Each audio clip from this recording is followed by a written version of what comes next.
What's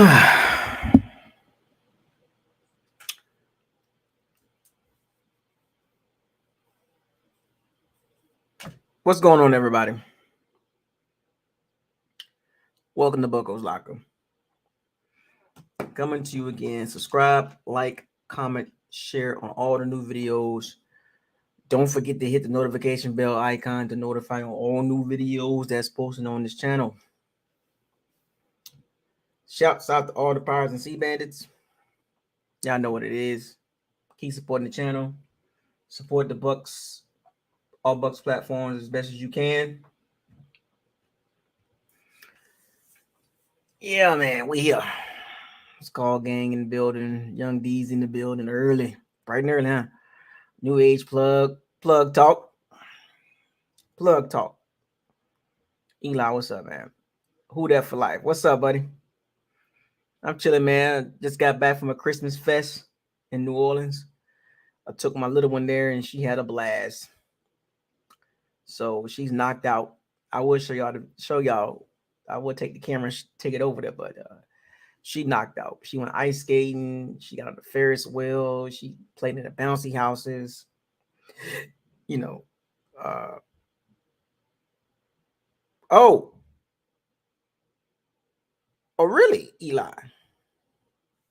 Well, I'm about to holler at you on that one, man. I need some shoes now. I'm always looking at some shoes. What y'all sell there? What y'all sell there? You know, I know, some of my Pirates and Sea Bandits that I got some Pirates and Sea Bandits got some nice hookups. I know y'all do. I'll hook your boy up with some plane tickets too. I know one of y'all work at the airline or got a plug for the airline. Who got a plug for airline? Who got a plug for Delta, Southwest? You know what I'm saying? Who got a plug for that? Okay. I'm gonna holler at you though. They got a website? Don't they got a website, right? I need to plug Southwest Delta. You know what I'm saying? Hotel plug, rental car plug. You know what I'm saying? I know I got some plugs in this Pirates and Sea Bandits crew. I know y'all got some plugs. I know y'all do. Y'all been hiding and stuff. Y'all been lying. Y'all been hiding. Y'all. You know what I'm saying? I'm just messing with y'all. Brent, what's up, man? Father Kenneth, what's up, man? I'm chilling. You know, a little tired. Went ice skating for the first time today. I went ice skating today. I had a blast. You wish. What's up, man? You enjoy yourself at the game. Well, still got the 13s. Good. What size? You got size 10? I got a shoe plug. Look like I got a shoe plug. You got some dunks? You got some dunks in there, man? Size 10 dunks? Whatever colors you got. See what colors you got, man. I've been getting compliments on my Jordan 1 dunks. So looking at some dunks, just throw on shoes, throw on something nice like this. Throw on a little t-shirt, shoes to match with, you know what I'm saying? Those of you that don't know what I'm wearing, show y'all right there. Fathers out there, y'all know what it is. Whether you're single or you're married, fatherhood is dope. I got like several shirts, different colors. Shout out to CJ. That's my plug right there for these shirts. It was nerve-wracking. I bet it was. So let's get down to business now. Before I start, what's up, Mr. Smitty? Okay, the one on Hillsborough don't have. Okay, the one on Hillsborough got the dunks. Okay, cool. Let's get into some outside noise, or what up, Neil? Some news on the outside of this weekend's game. There's a lot of stuff going on lately. A lot of noise starting to pop up about the Bucks and these situations or these scenarios or these narratives that's being created now. We're gonna get to these narratives. There's a few narratives being created by some unknown sources, as they call them, media folks, mid-level, lower-level media, throwing stories out there to get things talking, get things rolling, because it's end of the year, a couple weeks away, about to be into the playoffs, and teams are starting to look what's going on with the future. So But before I can get into the outside noise, Ryan Jensen, news has came out about him and his situation. Ryan Jensen he's been activated. He has a 21 day window as far as practice wise. Uh, there's a chance that he'll come back for the playoffs. And I said this during the regular season. I didn't expect him to play during the regular season. I did say there was a slim chance he do come back, but they never really told us the exact injury, which is still weird. Nobody knows. What up, Legend has it? Panther man. Nobody knows the exact injury to his knee. Nobody knows, which I think it's weird. We all know everybody's injuries in the NFL. I think Ryan Jensen's injury is the only one in the entire NFL that nobody really knows what happened. And the Bucs have been real secretive about this one injury. Out of all the injuries in the NFL, the Bucs have been playing this close to the vets for whatever reasons. I think it's weird, but it is what it is. You hear me? But we all know it was a nasty knee injury. It happened in training camp, like the first day or second day, something like that. Opening training camp, basically. Opening of the training camp session. When Aaron Stinney got beat by Logan Hall. Story, we saw the video. And when we saw that video, a lot of us was like, oh, that's a wrap. And then Ty Bowles was kind of dancing around the topic about the injury, talking about waiting for the swelling to go down. And we don't even know the MRI. We don't even have MRI results of the injury. But Ty Bowles danced around the topic. Oh, we just waiting for the swelling to go down. How long does swelling take to go down? Is the swelling take 4 months to go down or something? I mean, like, but then we started seeing Ryan Jensen surface, walking around and stuff like that. And a lot of us, well, I wasn't a part of the crew. A lot of y'all were saying, or some of y'all, not a lot of y'all, but some people kept pushing the narrative November, December. And I kept asking myself, I'm like, I don't see him coming back in the regular season. If he comes back at all, maybe the playoffs. And they asked Todd Bowles about it. And he said it's part of a rehab. So he's still being finicky about this injury. He says it's a part of rehab. They're going to see how his knee reacts. We don't know the extent of the injury. But they gotta put him out there to see how the knee feels, right? Can he move? Is he mobile enough? Is he gonna be 100%? Probably not. This is a very dangerous move by the Bucs, in my opinion. But I'm not the team doctor. I'm not a medical profession. I can't call some people, but it's a dangerous move that the Bucs are doing right now. In my personal opinion. But my opinions don't matter. Just talking points. But I was watching him on some videos, watching how he runs and kind of moves. He still kind of looks ginger to me. He looks a little, like he's ginger, kind of, not really doing too much. He kind of like you could still see like he's not all the way 100% just by the eyeball test. What up, Jonathan? And if the Bucs do happen to win the division, which I think they will, most likely come back for the playoffs. I don't think he'll be 100% all the way. I think he'll probably be at 80, 85, but he's a very tough guy, so he can play through injury. But what scares me about this situation, the Bucs are like they literally trying to get this right, and to put Ryan Jensen in there in the playoffs with no real snaps, that's dangerous. Especially going against the Cowboys D line, they heavy pressure, and we don't know how Ryan Jensen is going to react. I mean, football, he going to always know how to play football. It's just the fact that game speed, is he going to be in game shape? Because remember, being in shape is fine, but being in football shape is different.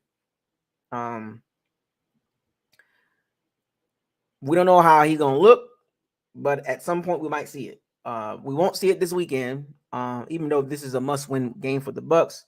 I know some people trying to push for Ryan Jensen to play this weekend. They asked Todd Bowles that. Todd Bowles said no. So I want to get it through your heads. He is not playing this weekend. Period. Do you understand those words?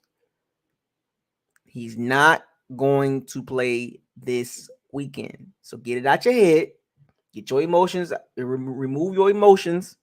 I know you geeked up. I don't even think he's going to play the last week of the season. The best chance, in my opinion, is against the Cowboys, first round. Unless the Eagles have a collapse and the Cowboys went out. But even if that's the case, worst case scenario for us, it will be the Eagles in the first round. If the Eagles lose out, they lose to the Saints and lose their last game of the season, and the Cowboys went out, the Cowboys will get the number 1 seed. Or the Cowboys win the division, and then the Eagles become, the 5th seed, which means we got to play the Eagles, which means our advantage is the Eagles will have to come to Tampa. But eyeball test, I don't see us beating them. And I'm just being real with y'all. Eyeball test. I don't want to hear this. Well, what if in this scenario based and all this? I'm looking at the reality of it. I'm not looking at the multiverse. I'm looking at the reality. On paper and eye test, I just don't see us beating the Eagles or the 49ers. So if we play the Eagles in the first round, now if we happen to beat the Eagles, by all means, congratulations. But I'm just going into the game.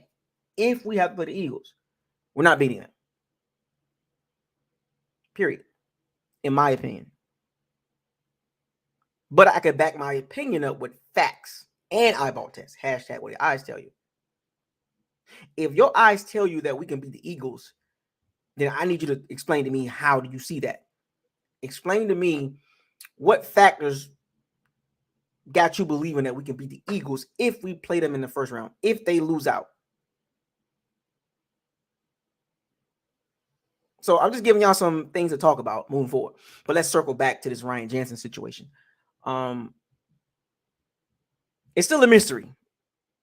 If he doesn't play at all this season, they tried. But it's gonna be like a do or die situation for the Bucs. They can get away with this week, even though this is a do or die. What's up, Rip? Kendall. Oh, yes, I'm looking past the Carolina Panthers or the Pampers. But this game is a do or die, and the Bucs must pull out all stops. And unfortunately, Gronk ain't coming, and Ryan Jensen ain't coming. The Bucs gonna have to get this game without those two guys.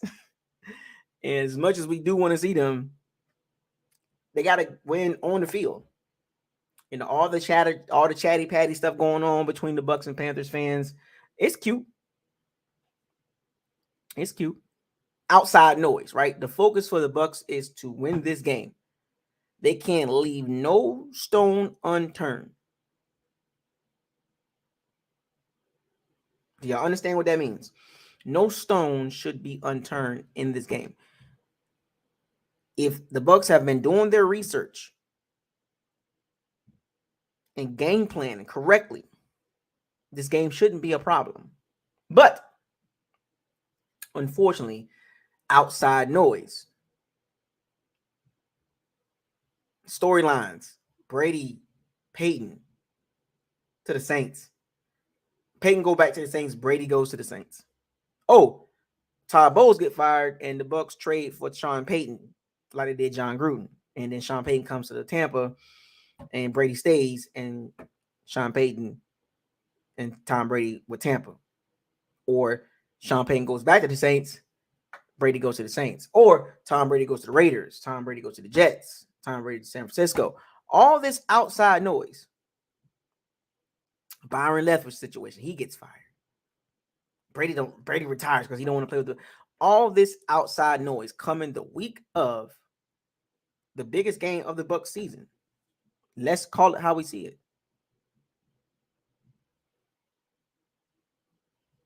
Jamal, what's up, man?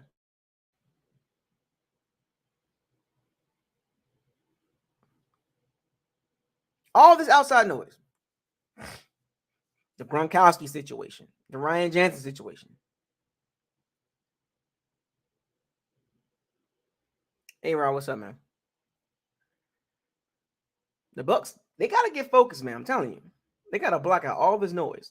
How the offense been playing, the play calling, this and that. If they don't block out this noise and these rumorville, this game ain't gonna be pretty. And most likely it won't be pretty based on what the results have shown us. Eyeball test and on paper. Paper and how the Bucs play don't even match up to certain areas. I'm gonna give y'all some examples here. So, hashtag one of my, I guess I can say a new hashtag. What have you done for me lately? Oh, how have you looked lately? So we can go back 6 games between both teams. We're gonna slide into this NFC South on the line matchup, right? We're gonna slide right into it. Both teams. If you look at the beginning of the season, we thought Carolina was finished.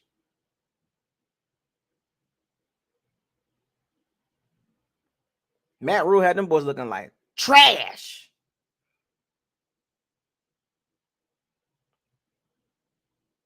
They fired Matt Rule, traded Christian McCaffrey, got rid of Robbie Anderson. Almost traded Brian Burns and Derek Brown and Jerry McChin and Frankie Louvu. They almost traded those guys. DJ Moore. They didn't. Enter Steve Wilkes. And from that point on, they have looked pretty good.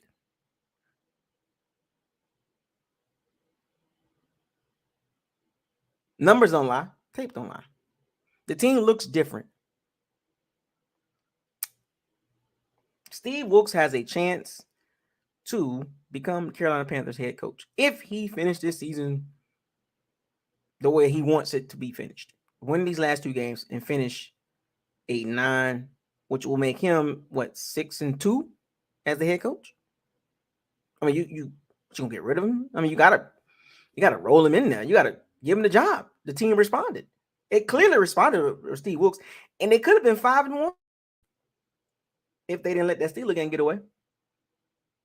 They've been playing a lot better, and the philosophy has changed. Go and watch the tape. On the flip side, you look at the Bucs. What have you done for me lately? Not good, folks. I'm looking at it right now. Right here. The Bucs are 3-3. The Panthers are 4-2. Even though it's 1 game off between 2 teams in these last 6 games. But if you look at the games between both teams and how both teams have been performing on the field, you can kind of understand why Vegas and the bettors are going with the Panthers. Plus 3.5 or plus, it's not a pick 'em game. Going into the game, I repeat, bettors, folks are kind of looking at Carolina like they look better. Remember, what you do at the beginning of the season has nothing to do at the end of the season. It's how you finish. Prime example, look at the Miami Dolphins. They were the media darlings. Tua Tagovailoa, Jaden Waddle, and Tyreek Hill, and Mike McDaniels, and doing all this and that. Miami has lost 4 in a row at the wrong time of the season. You better off losing at the beginning of the season than at the end of the season. It's not always about how you start. It's about how you finish. So you look at the Bucs case. The Bucs been up and down the whole season. All their games feel like it's been close. And I don't like to use the word feel, but the reality is it seems like every game the Bucs play is a nail biter. T, what's up, T?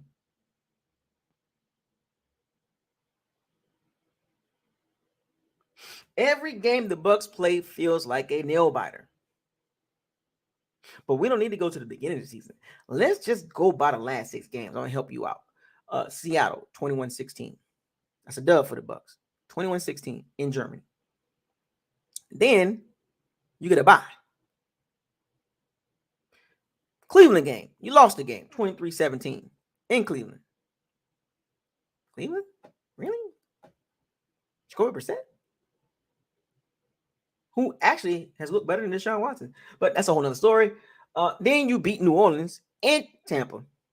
17-16, nail biter. Because Dennis Allen choked the game away. And his pew style of coaching with the pew quarterback, Andy Dalton. He's just the guy. Just like the coach, just like the quarterback. He's just the guy. He doesn't move the needle. Shout out to you Aints fans. You still believe in Andy Dalton? You still believe in Dennis Allen? Ride that train all the way through.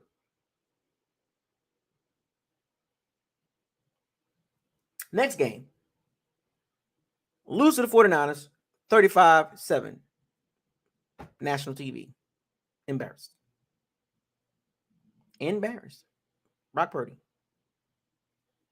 Brock Purdy. I repeat, Iowa State rookie, last pick of the draft, Brock Purdy was the quarterback. That was embarrassing. Then, the following week, the Bengals at home. I was there. First half was the best half I've seen the Bucs play the entire season. That's how you play. That's how you play.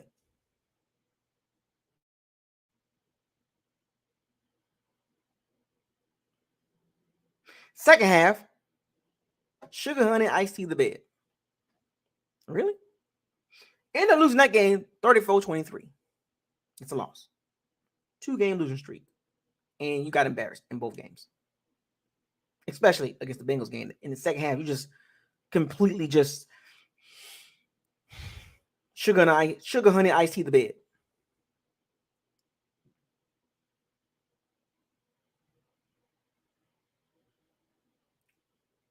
Then last week, or this couple days ago, Christmas Day, Arizona Cardinals on the road, 19-16. Cardinals is trash. Trash. You barely beat them. So you're 3-3 in the last 6 games. You're 7-8.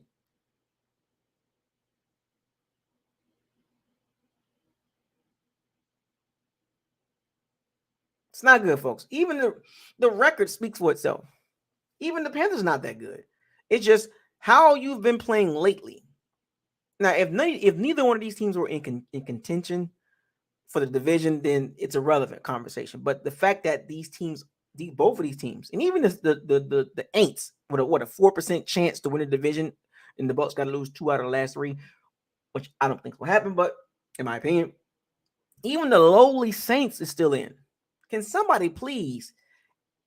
Can the Bucs or the Panthers just end their misery? I am sick and tired of hearing these Aints fans trying to convince themselves that they're a playoff team.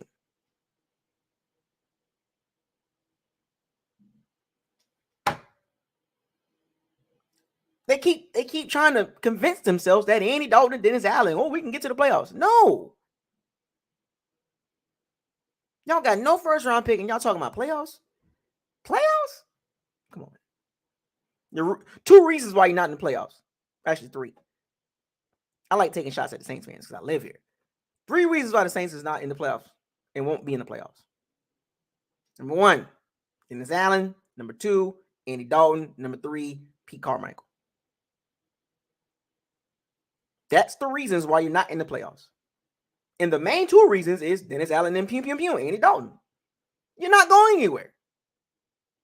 You're not in contention at this point. You can tell yourself that you're in contention, but you're not. It's the Bucs and the Carolina Kitty Cats. Y'all have nothing to do with what's going on this Sunday. Y'all just playing for draft position. Oh, you don't have a first round pick.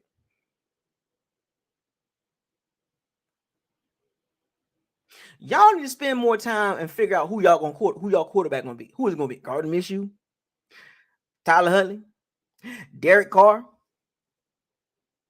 Carson Wentz. That's who y'all gonna quarterback next year. Y'all capping for those guys? Y'all capping for the mediocre? Y'all capping for those guys? Those guys are just the guys. Meanwhile, the Bucs and the Carolina Kitty Cats, we got bigger fish to fry against each other this Sunday. What's up, Purple Knight? T, what's up? ISO, me, PR, Joshua. Y'all need to be worrying about how y'all roster gonna look next year. Y'all worry about y'all salary cap.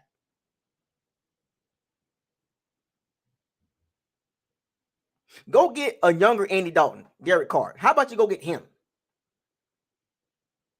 Go get another just the guy quarterback. Perfect match for Dennis Allen. Perfect match. Perfect match. Please sign Derek Carr. Please sign Tyler Huntley. Please sign Gardner Minshew. Please sign Baker Mayfield to pair with Dennis Allen. Please, I promise you. Come back to this video. I'm going to be laughing. All three of them, just like Andy Dalton. You ain't moving the needle. You ain't going nowhere.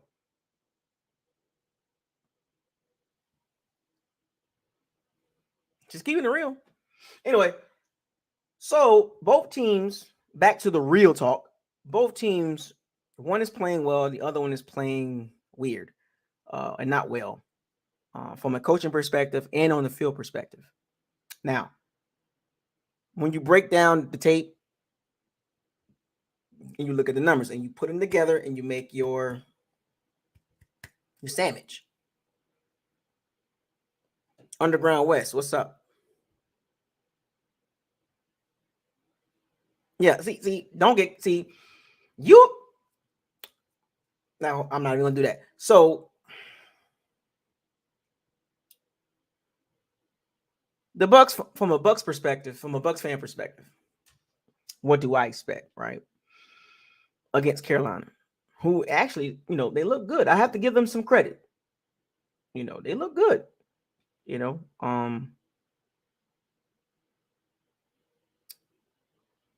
This it worries me a little bit. I ain't gonna lie, because the last 6 games, what have you done for me lately? On tape, forget this. Forget the numbers. Forget the numbers. Just look at the tape. You tell me which team is playing with confidence. Which team believes in their coaching staff more? Young old head TV, what's up?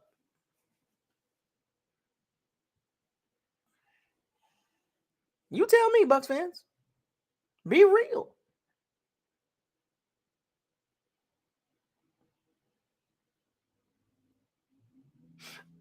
The Bucks literally is going to have to change their stripes this game.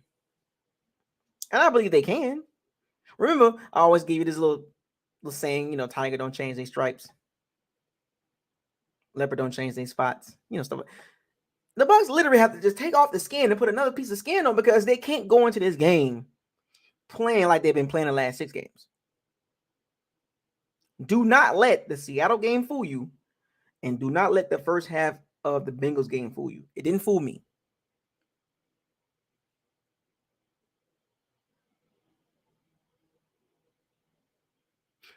Hashtag, what have you done lately? How do you look going into this game? The fact that we beat Arizona, and a lot of the folks still don't got confidence in the Bucks winning this game at home. People say, "Oh, the Bucks shouldn't be a home favorite because look how they look. They stink." Now, if you want to throw in some, now when you look at the numbers, it looks kind of cute, whatever here and there, but a lot of that's garbage yards, or just like with the 49ers in the Bengals game, garbage yards. What are we doing here? Will the real Bucks team stand up? Can we get the first half of the Bengals game, Bucks against the Carolina Kitty Cats? Or we going to get the typical Bucks we've been seeing for the last 6 weeks overall, which is a confused, mentally fragile team, can't get out of their own way. The defense plays well most of the game, but they have very major critical lapses in important parts of the game, and the offense just sputtering around, 3 and out, punt, get a couple first downs, get to the 49-yard line of the opponent, 4th and 3, punt. I don't want to see that.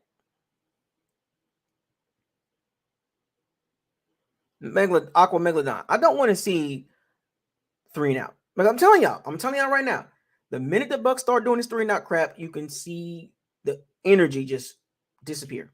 And I was going to go to this game, but I changed my mind. I'd rather do a live stream. I don't trust them.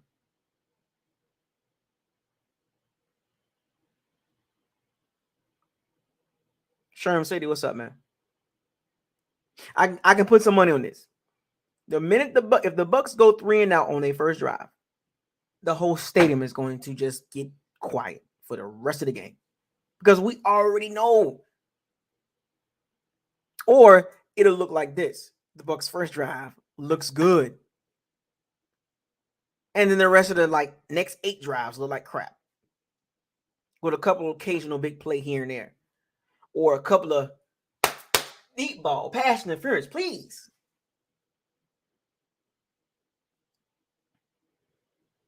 Scotty Miller, Julio Jones, just throw it up and get a pass interference.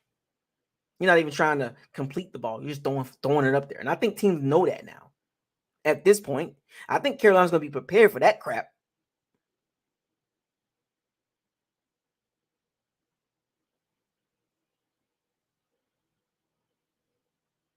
I'm saying, look, stop me if I'm lying, but this is how the Bucks games typically go.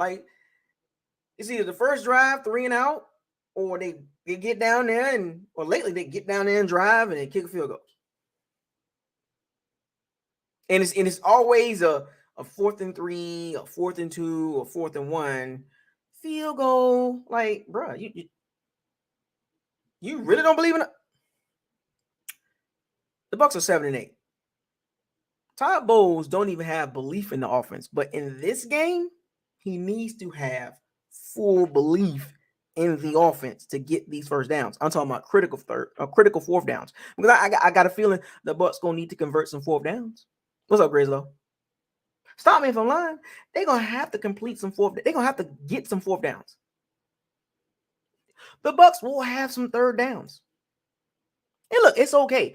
The Bucks will punt the ball a few times, but you don't want them to punt the ball in situations where they should go for it, especially this game. How many times we done seen the Bucks over the last several weeks that they would get onto the opponent's side of the field, 4th and 2, 4th and 1. Let's try a field goal, 50-something yard field goal, miss. What? Or, 45-yard field goal, it's good. It's 4th and 2, man. But see, you can't play that game, that little wishy-washy game this game, because you got to pull out all the stops. The minute he installs confidence in his offense, the play calling and the play on the field going to probably get better. But Todd Bowles is the end-all, be-all on what they're going to do. His job is to call, in key moments, as a head coach, you're the CEO. You're ultimately responsible for what goes on with that team on the field. So in situations, or AKA situational football, Todd Bowles needs to be a little more aggressive.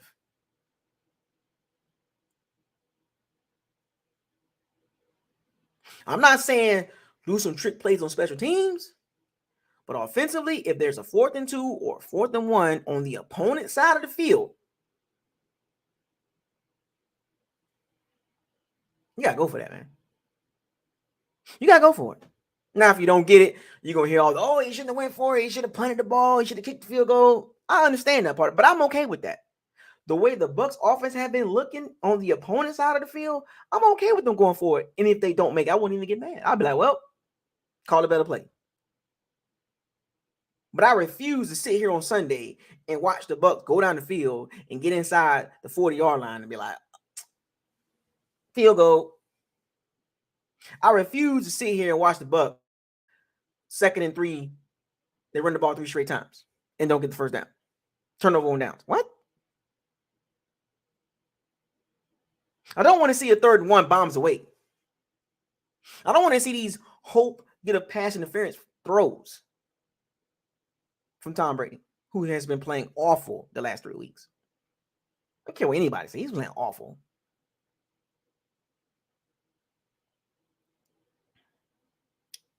Go back and watch the game against the Panthers earlier. 21-3. I don't want to see Mike Evans have an emotional breakdown of dropping the ball. The Bucks need to have the ability to overcome mistakes. That is one of the biggest issues with this team. They just don't know how to overcome mistakes, self-inflicted wounds. Special teams, defense, offense dropping the ball, tip ball interception, Brady throwing the breaking ball interception. Like, they just don't know how to overcome that.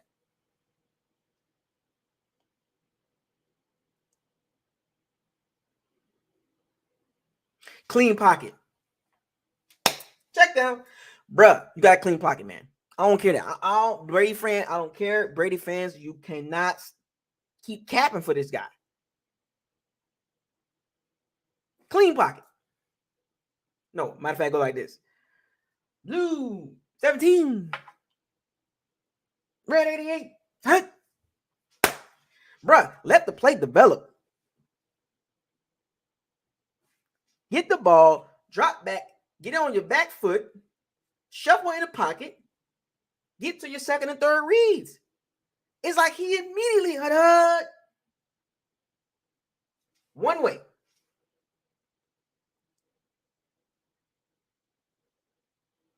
Brady out there looking like Bambi, a freshly newborn Bambi. You know, the deer that can't walk. He's struggling, and that's how Brady look. He look like a deer in headlights. Not saying every snap he throws the ball or every play call Byron Leftwich, sends in. I'm not saying every play is going to be blocked perfectly. Game day TV, what's up? But some of these plays, man, he got time. Not all. Some of these plays, man.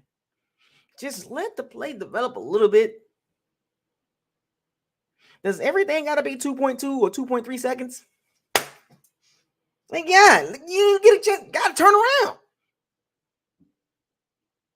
5-step, 7-step drop. You got to mix in some of those plays, man. I know, Tom. It's going to hurt. If you get hit, it's going to hurt. It's going to hurt. You're 45. You chose to play. Nobody forced you to play. Take a hit. Take it in the chops for the team. So at 45, I know. Stare down that gun barrel, man. I'm finna get. Ooh, take it. You gotta take it. You gotta take that hit, man. Because I'm telling you, I'm gonna call you out Sunday really bad. If I see Brady looking like that, every time I'm gonna be like, yep, he doing it again. Cause see, I'm not afraid to say anything. I'm not afraid at all. See, media members and channels, they kind of tap dance around the Brady situation. Remember, I told y'all this. I talk about everything on the Bucs. Nobody's exempt. I don't care what you've done in the past. I'm talking about right now. Hashtag, what have you done now? The minute I see Brady out there doing that crap, I'm gonna get on him. I'm gonna get on. I'm gonna get you. Uber rap. I'm coming to get you, Tom. If I see some more breaking balls, let me get you. I'm a drill it, and y'all get tired of me Sunday. Y'all get tired of me Sunday. Now, am I gonna start out doing that? No. I'm gonna let the game develop. But as this game develop and I see him doing that, breaking ball, I'm gonna be like, okay, man, get him out of there. I don't want to see any breaking balls and curve balls and split finger fastballs and two seamers and knuckleballs. I don't want to see that. Now, one thing I will not be frustrated with Tom. When he throws his deep ball, I don't expect it to get completed because I see the arm. It's not good. At this point, remember what I told y'all the early season? Going into this game, I told y'all this. And I told y'all this for the last few weeks. I told y'all this, you hear me? Do you understand what I'm saying? Throwing the ball 1,000 times a game is going to wear and tear on a 45-year-old quarterback. Reason being, and I fought the coaches on this. I fought Byron Leftwich and Ty Bowles. You're literally asking a 45-year-old man at the highest level of football to throw the ball 40-something times a game for 17 games. What did you expect his arm to look like?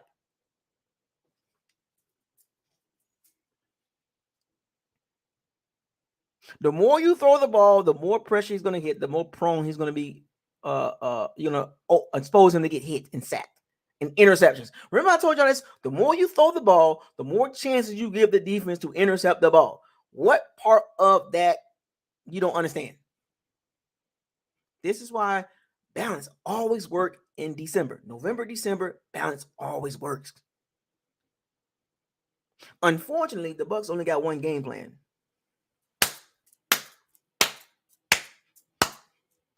Pass interference, please. That's them. That's them.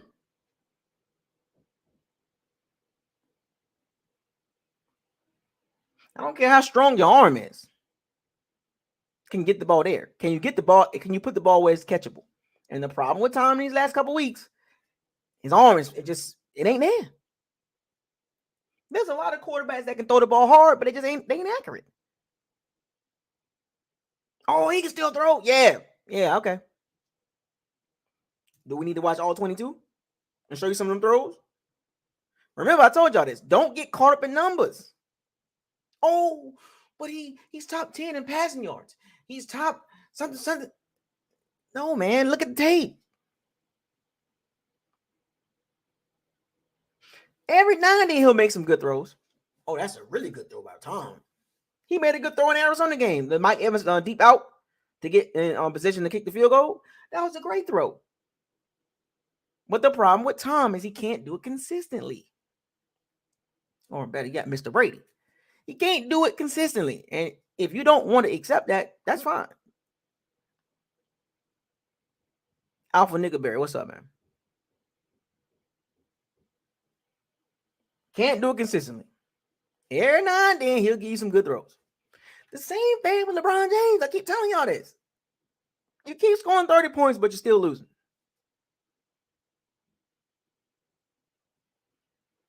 Does that ring a bell?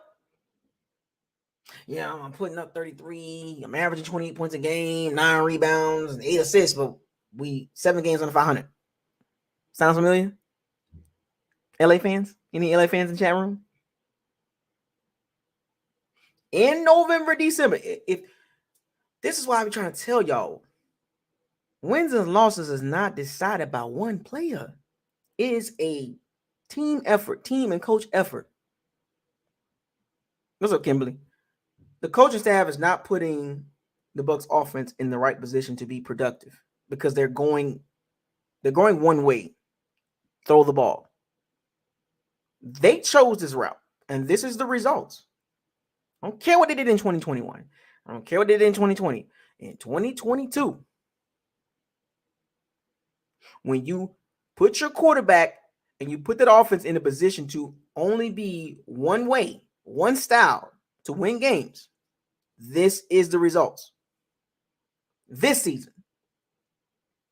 Hell, next season they might just explode. We never know. But this season, the recipe that they're using is not winning football, or better yet, it's not consistently winning football games. That makes sense. To consistently win games in November and December, balanced attack, and the Bucs chose to go the other way, one-way traffic. Throw the ball 70% of the time, run the ball 30%. This is the result, 7-8. Deal with it. Don't get mad at me.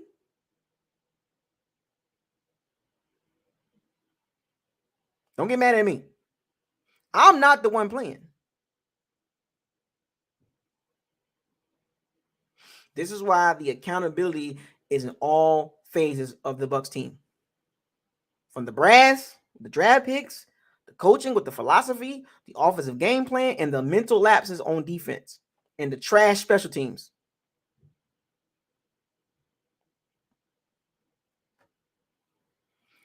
You put all that into a gumbo pot and put some Cajun seasoning in it, and some Holy Trinity, and some smoked paprika, and some onion powder, and some adobo.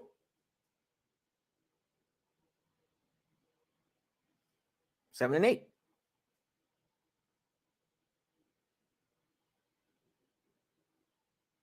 You want to know why the Carolina Kitty Cats look better? They look more balanced. I watched the tape. Last 6 games. Don't get mad at me. They look like the better team going into the game. That doesn't mean they're going to be the better team in the game. Going into the game, do you understand the words that's coming out my mouth? The Carolina Kitty Cats look like the better team. Now, when the game starts and when that clock hits 0, as long as the Bucs are the better team when the clock hits 0 is what matters. Sherm City, what's up, man? There's a lot riding on this game, whether y'all want to believe it or not. Not just from a win the division standpoint, but from a roster and philosophy standpoint.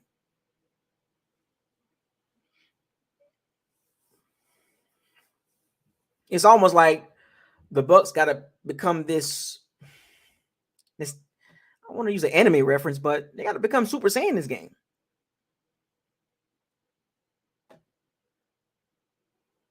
They got to become Super Saiyan level 4.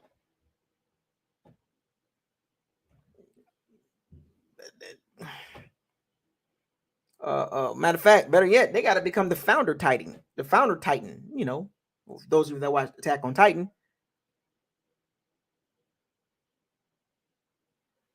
They got to become the Founding Titan. Like, they got to become this beast squad for 60 minutes. Now, the chances of it happening, but you get what I'm saying. What up, Cody? The Bucs got to become this team that they haven't been the whole season. Now, if you want to put your money on that, by all means.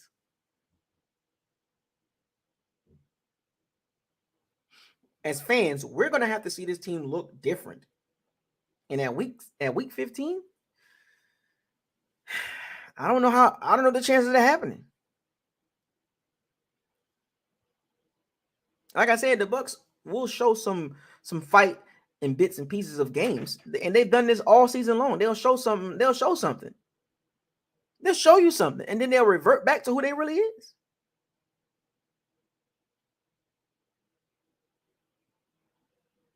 The Carolina Panthers is not a top-level team. I'm sorry, the Carolina Kitty Cats. They're not a top-level team. They're not a bottom-of-the-barrel team. They're kind of right in the, that 17 to 20 range. Not really bad, not really good. But they got some fight in them. It's pretty clear that the Carolina Kitty Cats got some fight in them. They got some fight in them. See, what the Carolina Kitty Cats did, they got rid of a cancer. Matter of fact, bad choice of words. They got rid of a problem. Matt Rule. And they got they got rid of some unnecessary baggage. Christian McCaffrey. Did you know the Carolina Kitty Cats in the last 6 weeks, their running game is like top 5, top 10, top 5. The last 3 games is number 1, number 2. Let me go look at this. Yeah, folks, it's like that. Yeah.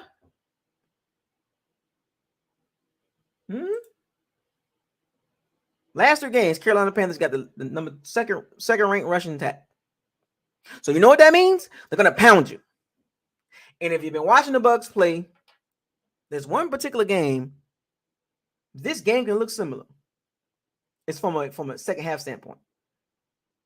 The Baltimore Ravens. When the Baltimore Ravens toyed around with the Bucs in the first half, with Lamar Jackson throwing the ball around. He had like over 27 attempts in the first half, just throwing the ball around. The Ravens came out in the second half, was like, all right, enough of that. You're a handshaker, rumble pack. Turn around, hand the ball up. The Gus Bus, Devin Duvernay, Lamar Jackson. What was it? Kenyon Drake. Like, they just turn around, hand the ball off. This game can look like that for 4 quarters. Carolina Panthers is turning around, hand the ball off to Chuba Hubbard and Deontay Foreman.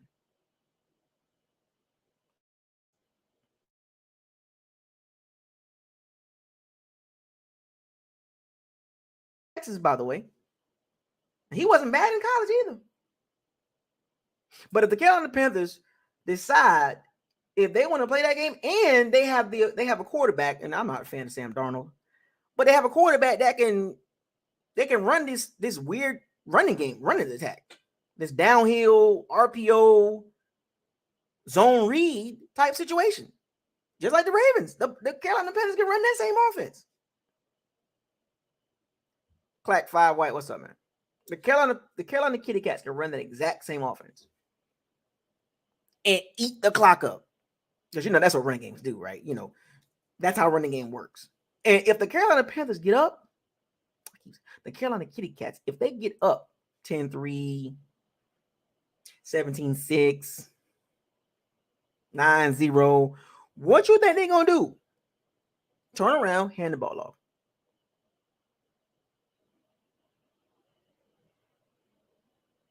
See, the Carolina Kitty Cats, they got an identity. And I hate to give them props, but it's the truth. Reality. They have an identity. We're going to beat you up. We're going to run the ball down your throat. And coming off the game last week, you don't think that running attack is at an all-time high? You don't think they're going to turn around and hand the ball off at least 30 times?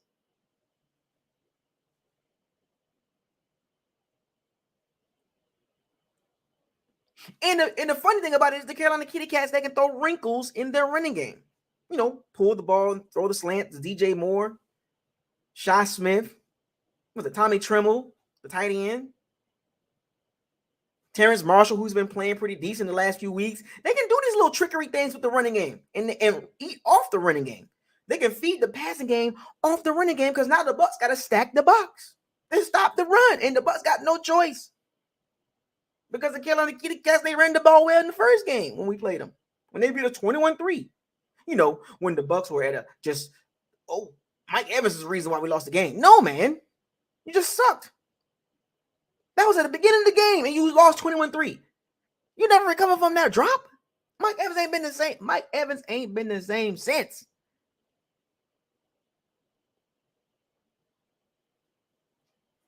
He barely finna get 1,000 yards, and he better be hopeful. He better hope J.C. Horn ain't guarding him the whole game. And I know he has a wrist injury. J.C. Horn has a wrist injury, but I don't think J.C. Horn going to miss the game, in my opinion. And if you throw J.C. Horn on Mike Evans, it's a wrap. Go look at J.C. Horn and the opponents that he guards, and the completion percentage and the targets. Don't know why they try him like that. J.C. Horn is an alpha dog. He's an alpha corner. That's the guy. He's done. I'm gonna shut you down. And any real fan, who are you taking? J.C. Horn or Mike Evans? Don't worry, I'll wait.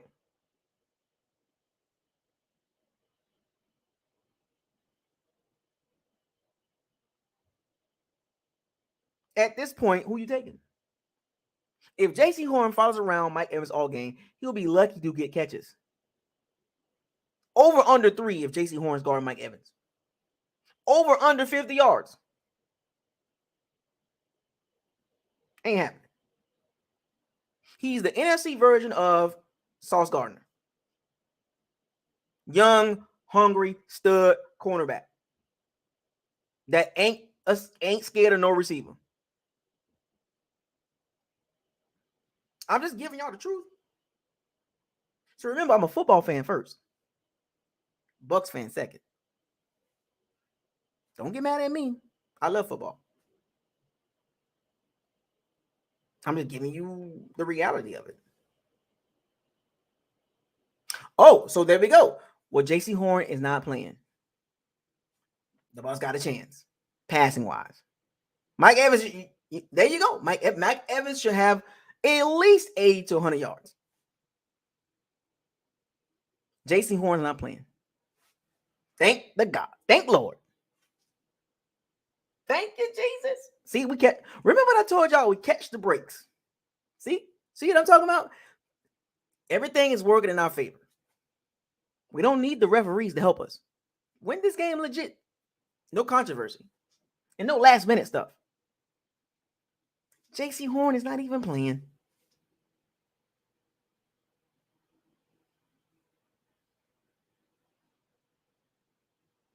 Thank you. Thank you, football gods. We're catching a break at the end of the season. Y'all better be glad we're not playing the Bengals and the 49ers the last 2 to 3 weeks. Y'all better be glad.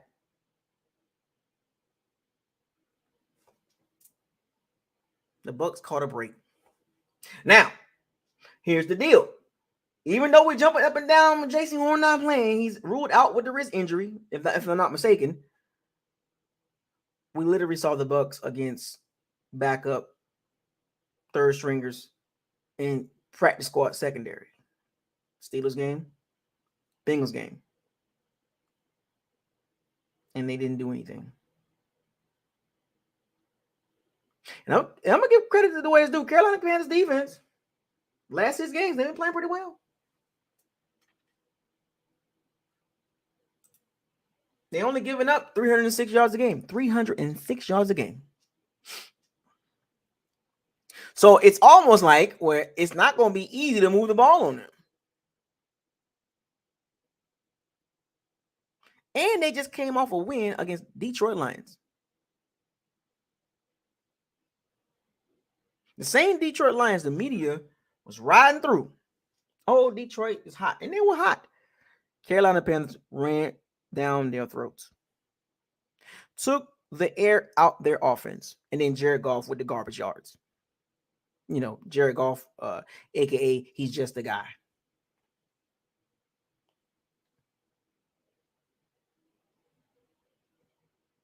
And so what people saying in the chat room, J.C. Horn got hurt that game. Which helps us out. And I don't wish any injuries on no players, no matter what team you play for. But thank you. Because him not playing, it makes a big difference. He makes a big difference off the field. Like him not playing this weekend makes a big difference on how Carolina can play the defense. So now the Carolina Panthers going to have to be a little bit more careful in the secondary. But they make up for it with their front seven. Particularly Brian Burns. I don't know who blocked on. I just don't know who blocking him. I really don't. I don't have no faith. Outside of Tristan Wirfs, there's nobody on that line. Well, let's make this more clear. Donovan Smith and Walton ain't cutting it. And Tristan Wirfs is not even 100%. There's certain things that he said just recently. There's certain positions he gets in where he can feel his ankle. So he's not even 100%. He's out there playing on a bad ankle. He re-aggravated it last week because the Bucs like, oh, we just gonna throw you out there. And Tristan, they're gonna hit him with a cortisone shot and say, oh, get out there. Fight through it. He's not gonna be 100% until the season over with. So now we got a right tackle that's not 100% healthy with a messed up ankle. And then we got a left tackle who was hurt and got some emotional stuff going on off the field and some personal stuff. He can't focus. Then Wells, patella tendon out for the season, and then we got Walton in there. And we already know about the interior.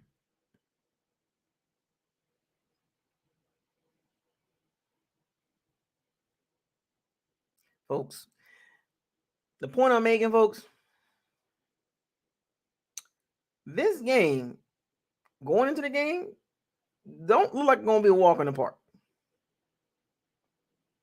And you want to know, the Bucs can only blame themselves.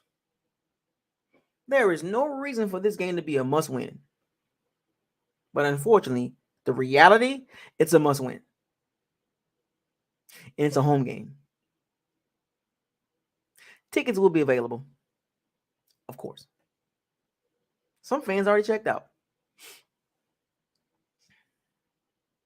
Frankie Louvu, Derek Brown, Shaq Thompson, Jerry McChin. Now, they still got some players on that team. Don't just because J.C. Horn not playing, don't mean that it's just going to be, oh, yeah, we good. It helps the passing game. But the problem is, can the Bucs be balanced enough? Can they keep Carolina guessing? You know, Bucs go out there, trips right, single receiver to the left. What you think that play going to be? Twins right, tight end, running back.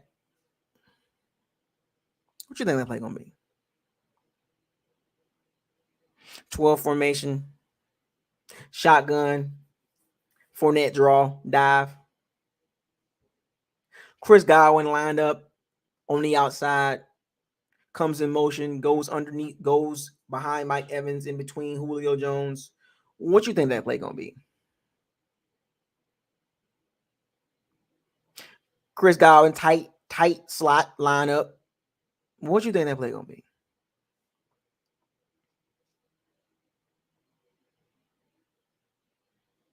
13 personnel. What you think that play gonna be? Quads.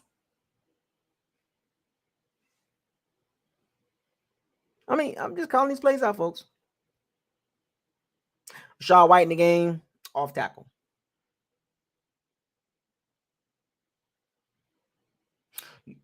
Oh, you know what? The Bucs did a wrinkle last week. Fake screen, down the field throw. They've run the screen so much that they can eat off that screen by faking it. A smart man, a smart, well-prepared team is going to see that. That's right. Scotty Miller lines up. What do you think is going to happen? Julio Jones lined up out wide with a wide split. What do you think that play going to be? Cameron Brate in the game on 3rd and 6. Where do you think he's going to throw the ball at? Cameron Brate lined up off tackle. Chris Godwin split tight. Where do you think that ball going? Brate or Godwin? Because that's what he's looking at.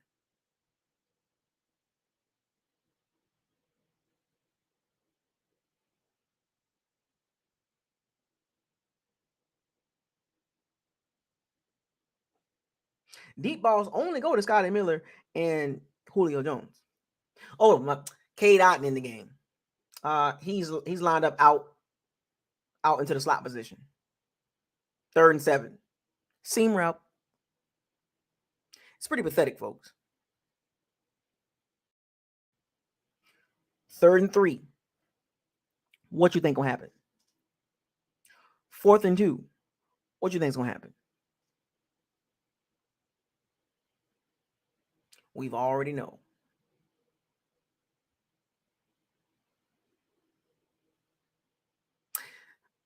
Look, I saw the betting favorite. 5.5. I don't know who put that out there. 5.5 point. If I was a betting man, I'm taking that money.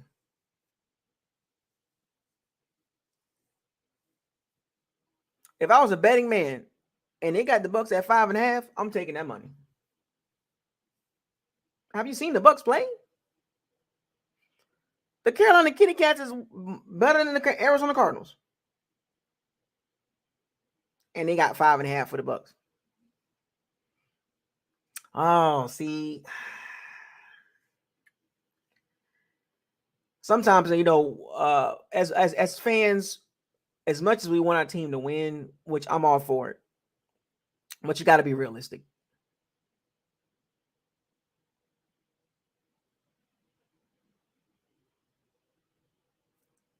I do got us winning the game. With all that being said, I do. Not by a lot. And this just watching film and understanding the reality. I'm not going to call anybody out today. But if you're not realistic in this game as far as your prediction, you on the island with the rest of them because you're going against the grain. So you're disregarding what you've seen on tape for 14 weeks. You're literally throwing it out the window and literally saying, oh, this game, we're going to blow them out. What? Based on what? Based on what? There's a difference between going into the game and what's happening in the game. Going into the game, it's not a blowout.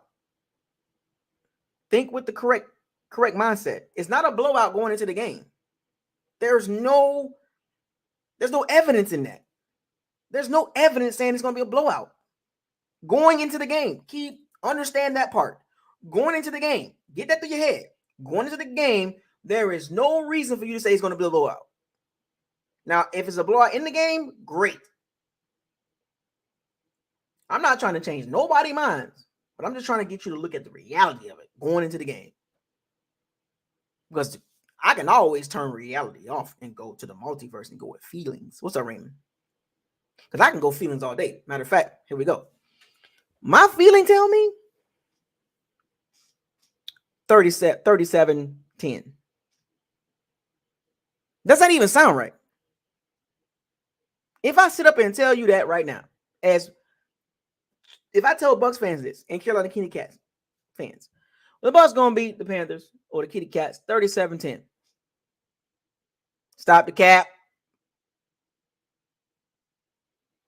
Y'all going to look at me like I'm crazy. They're like, what is the Buccos like on? Based on what? 37-10? Do you know I can see you? What's up, Luke? Think about that. Y'all laugh at me all day long. No evidence this game. No evidence going into the game. This game gonna be a blowout. You can't even refer back to no game in the past to make you believe it's gonna be a blowout. There is no game on the Bucs schedule prior to this Sunday's game to make you believe it's gonna be a blowout going into the game. All caps. Because nobody said Carolina Panthers blowing us out. But we got Bucs fans talking about we're gonna just beat the brakes off of Carolina. What are we doing here, Bucs fans? This is why the hashtag stay humble. Hashtag stay humble. Because when you overdo it, you look goofy. These ridiculous scores and these ridiculous record predictions, and I'm a part of it. I had the Bucs at 12-5. Look at me now. I gotta eat crow. I didn't see this coming. Going into the season.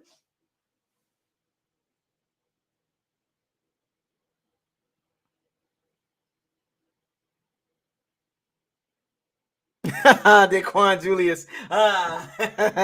Well, you know what? The Carolina Kitty Cats, they do got evidence. They beat us 21-3. That's right. So at least they got some evidence. We don't have anything to go off of. At least they got something to work with over there at Kitty Cat country. And the way the Bucs been playing, do you blame them? Look at it. I ain't never seen this many Carolina Kitty Cat fans in the chat room. You want to know why they in here? They got confidence in their team. They believe in their team. They don't think the Bucs gonna do anything. They literally think they're gonna walk into Raymond James and just take us to the woodshed. Blame Todd Bowles and Byron Leftwich and Tom Brady. Blame Carlton Davis. Blame Mike Evans. Don't blame me. And they have every bit of right to feel that way. The Carolina Kitty Cat fan base have every right to feel like that. Keyword feel.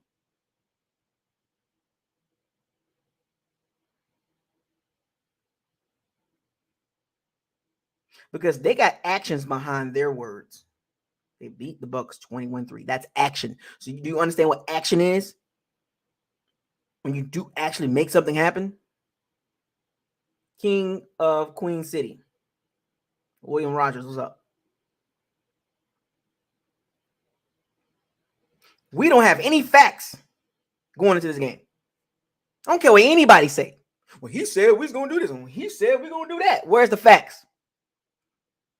Where's the actions behind the words? Because we've been hearing this all weekend, all season long. Media, Bucs players, Bucs coaches, channels around YouTube. We've been hearing this all season long. Where's the action?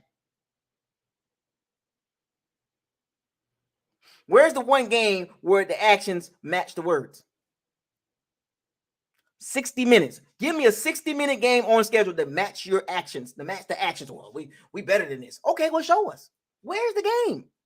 Well, what about the Bengals game? 60 minutes. 60-minute game. Well, half of the game, you know what I'm saying? Half of the game. I mean, that's how we supposed to look for it. You sound goofy. You literally cutting out the last 30 minutes to make your point. It don't work like that over here. It don't work like that. 60-minute game. Where is the actions? Where is the game? Point to it.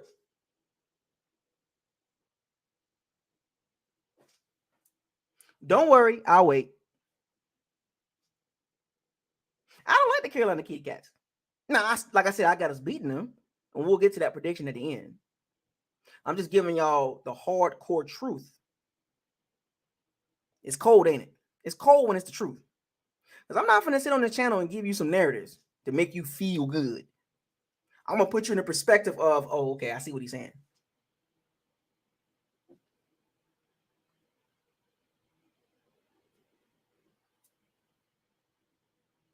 And if you don't see what I'm saying, I respectfully say you on your own. I'm over here with it. I've been doing this all season long. I've been doing this for year after. I try to tell y'all things, and you hear it from time to time in the locker room. Man, Buck was locker. I remember you were saying, yes, I've been trying to tell y'all this. Oh, no, he just hating. There is no hate over here. I'm a Bucks fan all day. And if you still don't believe I'm a Bucks fan, if you still don't believe it, go back and watch my actions. See how that works? My actions prove that I'm a Bucks fan. I'm not a hater. I have a Bucks channel and I go to games and I wear the apparel here in New Orleans all day. I have actions behind my words. I have actions behind what I say. I don't just talk. Or he just be talking. No, I don't. No, I don't. I got actions behind my words. Is there one game the Bucks played 4 quarters? Offensively, defensively, and special teams. Don't worry, I'll wait. So you can't get mad at the Carolina Kitty Cat fan base. They coming over here talking noise to you guys and me and you ladies. They talking noise. And they have every right to do that because they got action.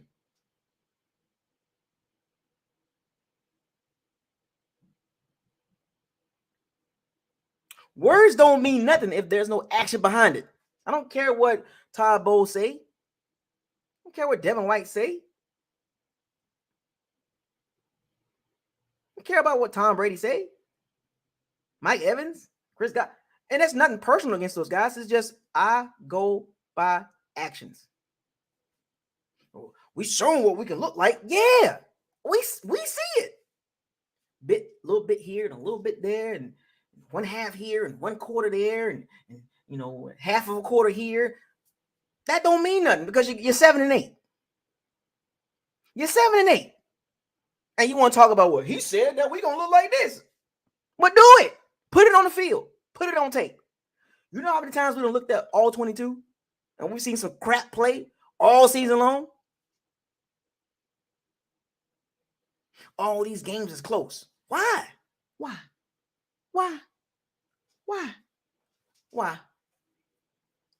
are we losing to the Browns? Why are we struggling against the Cardinals? Why are we struggling against the Saints and the Rams? Those two things are awful. Why did we lose to the Steelers? And the Carolina Kitty Cats the first guy in early this season. Why?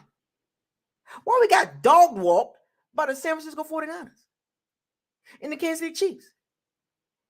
Why we got played with by the Bengals and the Ravens? Why? Why? Why? Why? Why? Why? Why? Why? I literally just broke it down for y'all, just like that. In different categories. We got dog walked a few times. We got toyed with in a few times. And we have some embarrassing losses. and some comeback struggle wins. Is that the action you going off of? Oh, let me guess. You're going to go off of what somebody said. Oh, well, since he said that, I feel like we're going to be like this. I don't operate like that. I don't operate how some of you think. I don't operate like that. You tell me the sky's blue, I'm going outside. All right. I'm not going to go by what you say. I'm going by the action.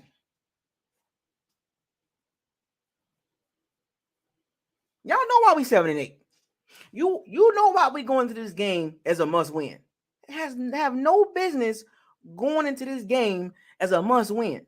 No business. All this talent, and we 7-8.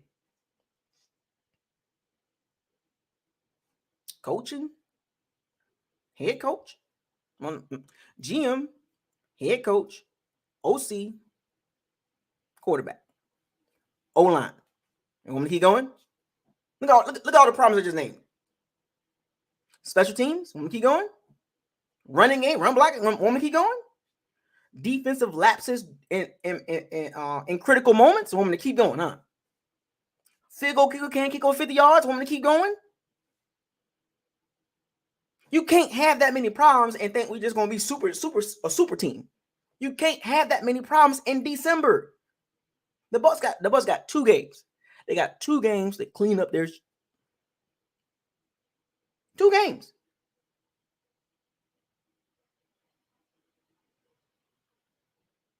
Two games. Look at this, folks. Look.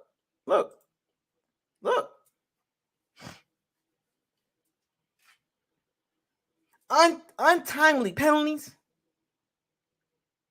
Ridiculous play calling from an offensive and defensive standpoint in a situational football.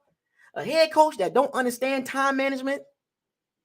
A head coach that don't understand installing some confidence in the team when the team need it. They looking at you as a head coach. We got too many issues.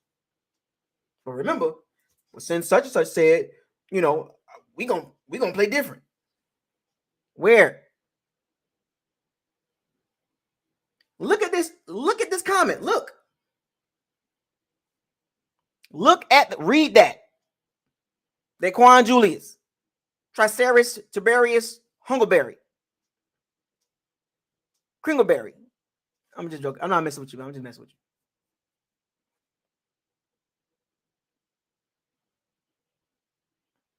you. Dequarius, Synopsis, Triceratops.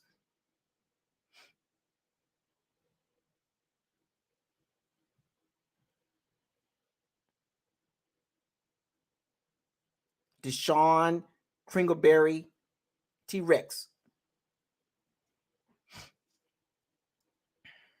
Read that, folks. Read it. Let me help you out. We played against so many backup quarterbacks this year and still fighting for the division. Kenny Pickett. Don't forget about Mitchell Trubisky. McSorley. McSorley, man. PJ Walker. Andy Pim Dalton. Brock Purdy. Jacoby Brissett. And we came out of those games 2-4. But no, because this player said that, we're going to play better.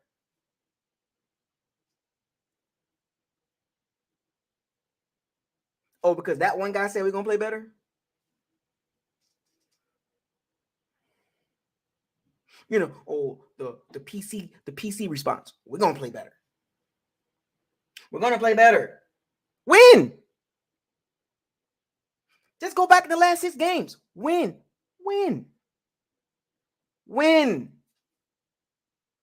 What have you done lately? You're 3-3 and you're struggling. You're struggling to get victories. A remarkable comeback against the Los Angeles Rams in the last 5 minutes of the fourth quarter. And then the 2 god-awful teams this year. That's your claim to fame? I'm a real Buck fan.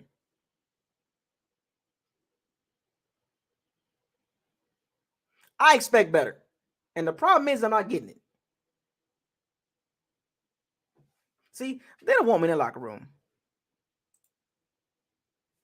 See, I'm not the Jenna Lane and the Rick Stroud and the Greg Allman. We gotta get Buckles Lock out of here. He too much. He doing too much. Yeah, they wouldn't have me in them post game conferences, press conferences. Oh no. Any questions? Yes. I got a question. Todd Bowles, on this play right here, why did you not go?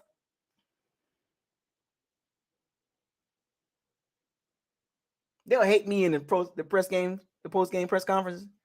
I would eat Todd Bowles up. I would eat Byron Leftwich up. Eat him up. I start there. I will start right there. And don't let me get to Jason Light. Oh gosh. Tear him up. We gotta put his credentials. We gotta get Buckles Lock out of here. He has too many real questions. What's going on with Ryan Jensen's knee? Every time. And I'll stand right next to Jenna Lane when doing it too. I'll sit right next to Jenna Lane. Excuse me. Why is she sitting right here? Excuse me. Why is she? I think the players will like me. Because I keep it real. I didn't know politically correct answers or politically correct questions. But anyway, my point is in this game, as a fan base, it's going to be important for the Bucs fans at Raymond James Stadium to show up. Because when I was at the Bengals game, it was a ton of Bengals fans there. Why? Why? Why? Why? Why? Why? Why? Why? Why was there so many Bengals fans at the game screaming, "Who they?" For a minute, I thought they were saying, "Who that?" I was like, hold up now, y'all. So Sunday, are we going to see a bunch of Carolina Blue screaming, "Keep pounding"? That sounds funny. Keep pounding. I'm sorry. What? Keep pounding? I don't want to hear that.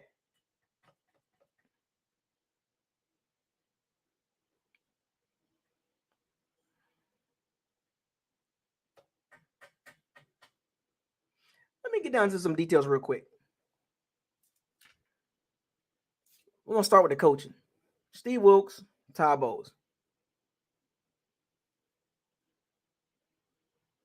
What team is playing better right now? Where would you put the check mark at?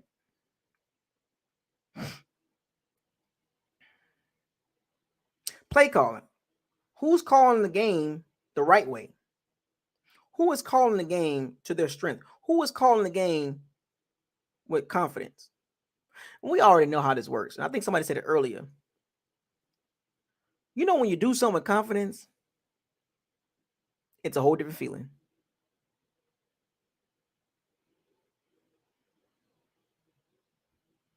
Think about what I just said.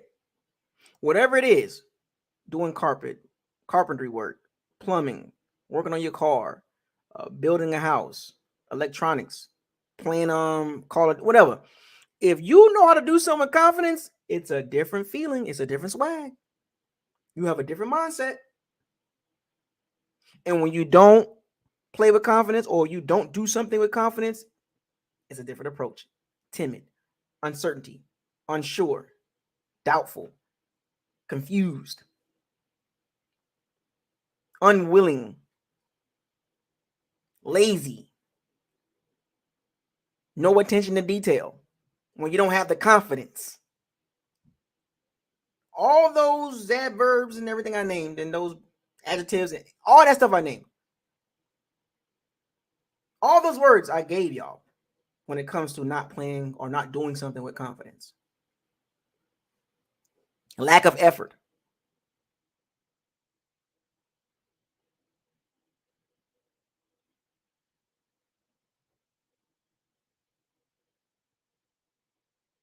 I know Underground West. I'm just picking at you, man. I'm picking at the Carolina. I know what it is. I get it. Sam Mills, rest in peace, rest in heaven. I know where it came from. I'm just picking at you. Y'all know exactly what I'm talking about. If you know how to cook, and you know how to cook something, and you're really good at grilling or at using a smoker, there's a different mindset when you're doing something. You know what you're doing, and you know how to do it. If you're not, even for the folks that do public speaking, when you have confidence doing things like that, you ain't worrying about nothing because you know how to do your job and to the best of the ability. And this is the problem with the Bucks. They don't have confidence. The Carolina Kitty Cats is playing with confidence. They believe in the head coach. They got an offensive system that works. They have a defensive system that works. And it's been working the last 6 games. The Bucks, on the other hand, the Bucks defensively has been playing very well, despite the lapses. But that's not the main issue, though. Even though they got issues on the defensive side of the ball here and there. But the biggest issue is offense. Everybody is an issue on offense. I'm not going to single nobody out. Everybody's an issue on offense. It's a problem everywhere. Every position has a problem. Whether it's injury, play on the field, lack of motivation, whatever the case may be. Sam Darnold?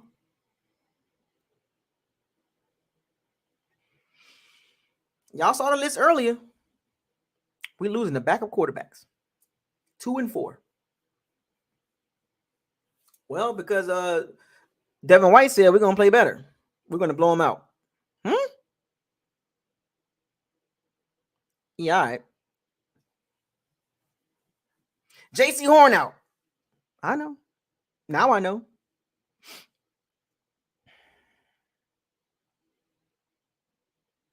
I'm going to say this right now. I'm going to go on a limb and say this. We lose this game, I can care less about the Carolina. If we lose this game Sunday, I can care less about the Falcons game. Team Cali, what's up, man? That's true. If we lose to the Carolina Kitty Cats this weekend, I can care less about the Falcons game. So what?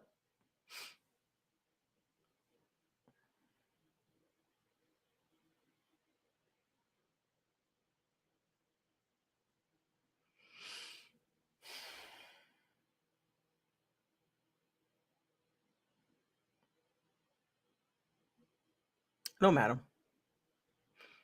Can't, because if we win this game, then our season will continue on, and we obviously gonna win the division. But man, they cutting this thing too close.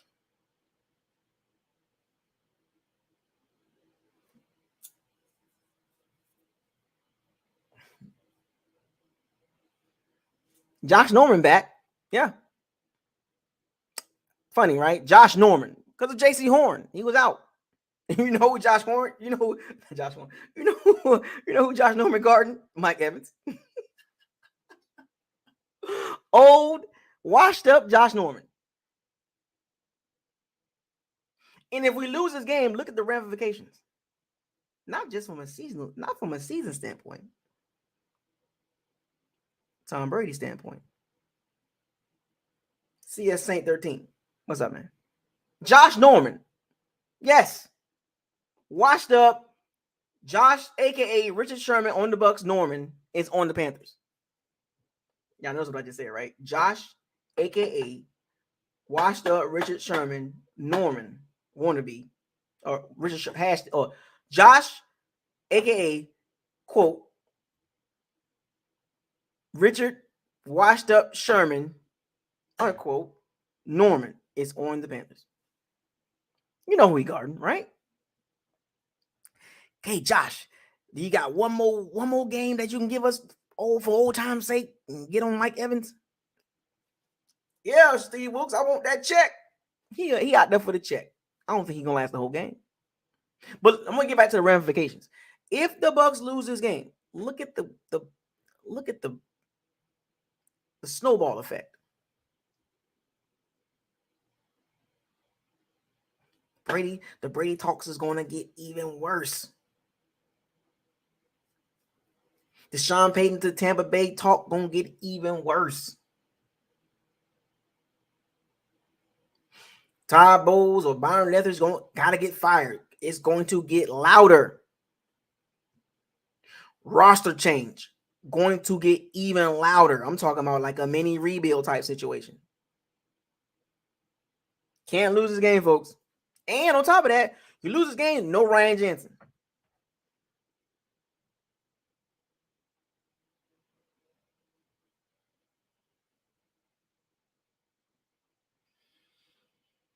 Oh, man. Anyway, Leonard Fournette, we're going to need you, man.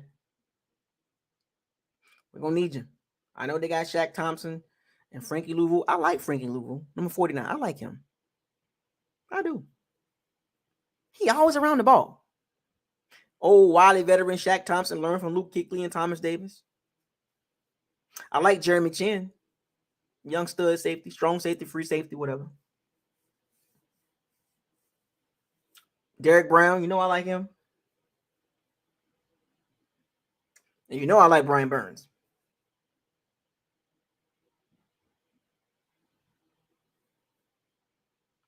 I like what Carolina doing moving forward. The Bucs, I need you to. You're missing a couple pieces. You're missing a couple pieces on defensively, but you're almost there. I need you to get a couple pieces like that. I need you to get a couple pieces. Couple more on the defensive side, but that's a whole nother conversation. But Leonard Fournette is going to get work.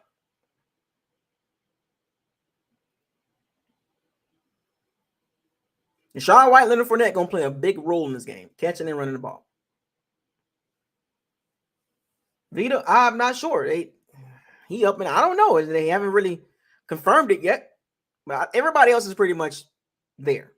Outside of the folks on IR, everybody's pretty much good to go. They either gonna play with an injury or you know what I'm saying, they're gonna be limited. But outside of Vita, I mean, it looks like everybody's gonna be a go. Outside of the IR people. Jamel Dean got a toe injury. He might have a cortisone shot and get him out there. In my opinion, I would say 90%, 99 or 98% of the team is going to be good to go. That's on the roster right now, not the IR folks. I'm talking about that's available to play. I'm going to say 98%. The 2% is just some leeway because they know what's at stake.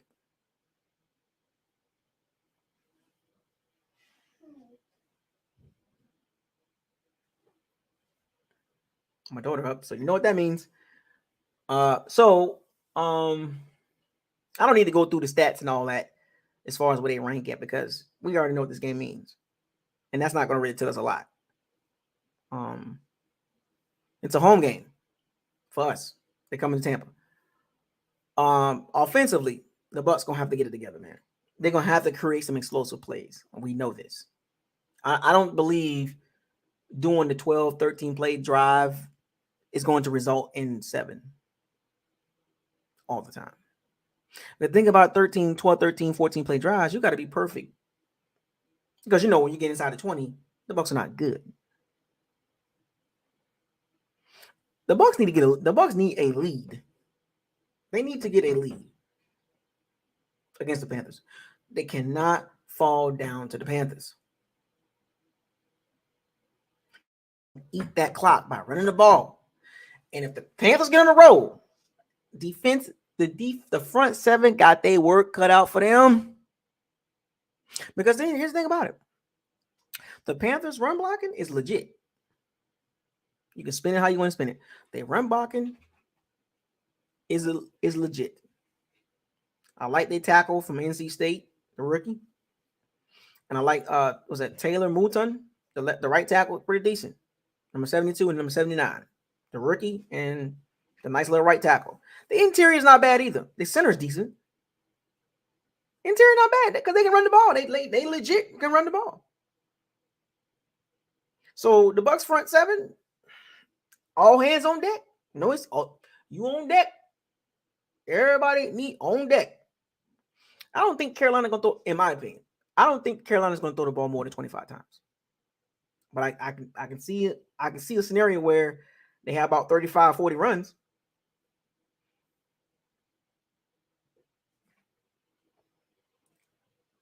$40 runs. 35, 40 runs. Easy.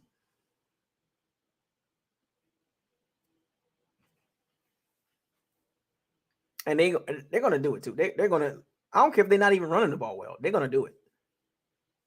And here's the thing about Carolina passing game. Don't sleep on it because they can make some plays in that and throwing the ball. And Darnold's one of those, like, he gets hot. Because remember now, Sam Darnold is mobile. So that's not act like he's a statue. He can scramble and make some plays. And he'll make a couple plays here and there. But he's prone to mistakes as well, too. He has a low. Okay. He has a low ceiling and a low floor at this point. But he can make some plays. Scramble around, make some good throws. Okay, you know what I'm saying?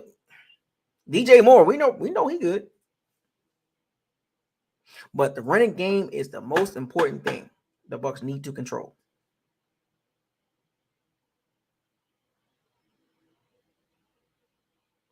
If the Bucs can't, one of my hashtags, #trenches matter. Well, here we go. Here we go, folks. 49ers game, the Ravens game, the Browns game. Trenches really mattered. Here we go. Another game where it's all about the trenches. William Golson, Nacho, Logan Hall, Hakeem Hicks. This is what we signed Hakeem Hicks for. Tryon, Anthony Nelson, Carl Nassib. Trenches matter. Here is another game where a team that likes to run the ball. I just gave y'all a few of them already. The Panthers did it earlier. Ravens, 49ers, Carolina Panthers. Running game, trenches matter.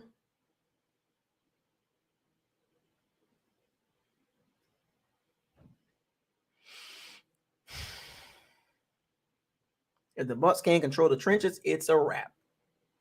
Offensively, the Bucs passing game gotta do more. We need more. Look, the Bucs secondary gonna be fine as long as they don't have no lapses. The Bucs front seven that's where you need to circle the game at. That's where the game's gonna be won and lost at, folks. I don't care about all of that crap and all these records and all. I don't care about none of that. If the Bucs can control the O-line, control the Panthers D-line, and control the Panthers O-line, they're not going to win this game. What part are you not understanding that? #trenches matter. If you don't believe me, watch Sunday. Brian Burns versus whoever the left tackle is. Derek Brown, Hainsley. Go back and watch the first game. Nick Leverett wasn't playing that game. Shaq Mason was playing that game. But Carolina defense just ate us up. They controlled the trenches. 3 and out. Punt. Go look at the drive sheet. Punt. 3 plays punt. 3 plays punt. 3 plays punt. Red third down percentage was ridiculous. Bad. And then the Bucs O-line could control Carolina's D-line. This game, everything outside of the trenches, I wouldn't even really trip on. Because that's just part of the game. Like these are the type of games you literally got to be like, so where's the game gonna be won or lost at? Like every game it has the trenches involved in every game, but this game really gives you a detailed overview of it. Like, okay, Bucks got some weapons. Carolina, okay, they like to run the ball.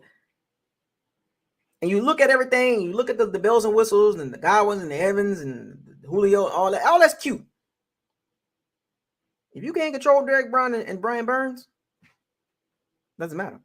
And Frankie Louvo blitzing, Shaq Thompson blitzing. I think they got Marquise Hayes, right? Number 98. No, it's another pass rusher. What's the other pass rusher? They got another guy that's kind of like gets in there every now and then too. Pressure, And Carolina is not a big blitzing team. They play a lot of zone. But they're good at it. They're good at what they do. They play zone, they run the ball. They might give us some yards between the 20s or between the 30s, but they ain't gonna let you just run through them. You gotta earn the points. Carolina Panthers ain't gonna just give you the points, and they got a decent safety too. I know they got Jeremy Chin, but what's the other guy? I can't think of his name on top of my head, but the other safety, he's pretty decent too. What's the other safety, Underground West? The other safety, not Jeremy Chin, but the other safety. He's solid too. Last 6 games, you ain't just gonna just run through them. But it's all about the trenches. Who's going to make the bigger plays in the trenches? Will the Bucks be able to establish the run? Or will the Panthers? Yeah, Woods. Xavier Woods. That's his name. Xavier Woods. He nice too. Can the Bucks establish a run and control the clock and beat the Panthers up? Or will that's the other pass. Franklin's the other pass rusher. I'm talking about the safety, Woods. Xavier Woods. That's his first name. Xavier Woods.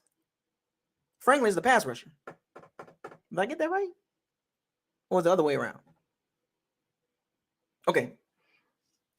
Will the Panthers run game just take over the game? Will the Panthers run game get cooking in the second half? Remember the Ravens game? 49ers game?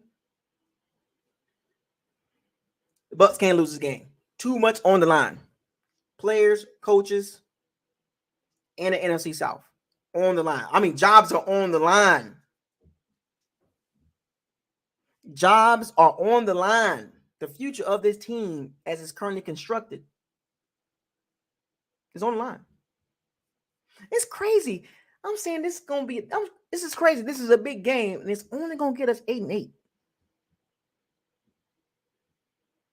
It's crazy. No stone left unturned. Everything got to be, whatever you got in your playbook, Byron Leftwich. Hey, look, Tom, I'm going to need you to stand in that pocket.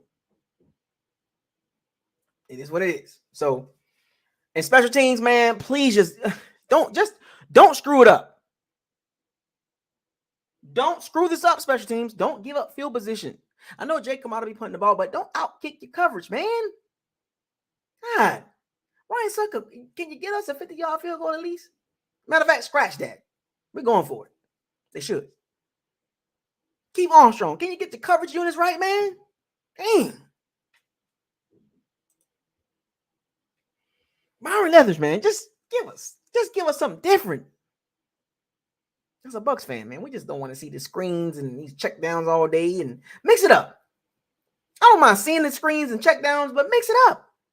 And Tom Brady, take a hit. Stop being the one read guy.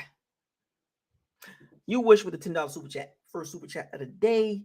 The most important thing headed to the game for the Bucks is chemistry. If they're not in it, they're not going anywhere. I saw it last week until the fourth quarter. It was horrible throughout. Well, you wish going into the game, that's the scenario. They're going to play like that until the end of the game. The defense is going to keep it close, and Brady's going to pull it out. That's the most likely outcome going into the game. Now, we don't know what's going to happen during the game, but going into this game, that's how we're just going to play out. That's because we've seen it for the last few weeks outside of the Bengals and the 49ers game. Those other games were nail biters. Cardinals, Saints, Rams. Pew, pew, pew, pew. I don't want to see Brady become a pea shooter. I don't want to see Tom pew, pew, pew, and Brady. I don't want to see that. Or I don't want to see Tom breaking ball Brady. I don't want to see that. Anyway. Exactly. No excuses. I don't want to hear no excuses because you won't hear nothing from me. Anyway, so what's your predictions for this game? Give me your prediction. Give me the outcome. What you think's gonna happen? What is your numbers? You got the Bucks. You got the Bucks plus 5.5. You got the over under 40.5. Tom Knuckleball Brady versus Sam I see Ghost Darnold. Give me your numbers. I need to see it. I need to see, have you been listening to what I've been saying and factoring what you've been hearing about and going into the game? Just factor everything in. Look, you don't have to believe nothing I say as long as you listen. Don't listen to me.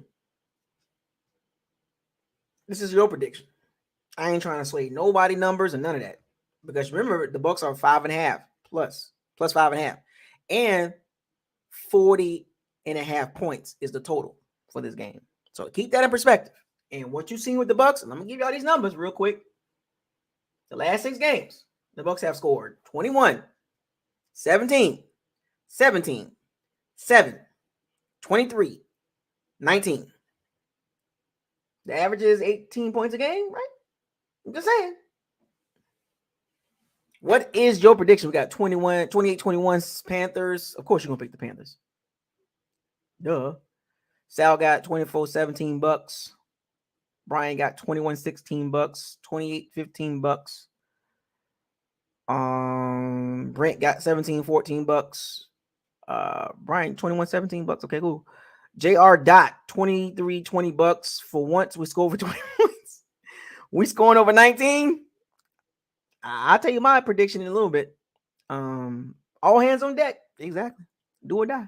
17-17 a tie? Dude, I don't want to see that. Grislow, 17-10 Bucks. 17 points should win this game. Lose, and we likely done. Pretty much. All right, anybody else got any more predictions as far as score before I give my score? Because my score is going to be reasonable. I'll tell you that much. 19-10. Okay. 28-15. BT. 28-15. Gotcha. All right. Cool. I got you. All right. So here's my prediction. After all that stuff I've been talking about, you know I'm riding with my team because I got us winning this game. I said the last 3 games, didn't I? I stand on that. 9-8. Here we come.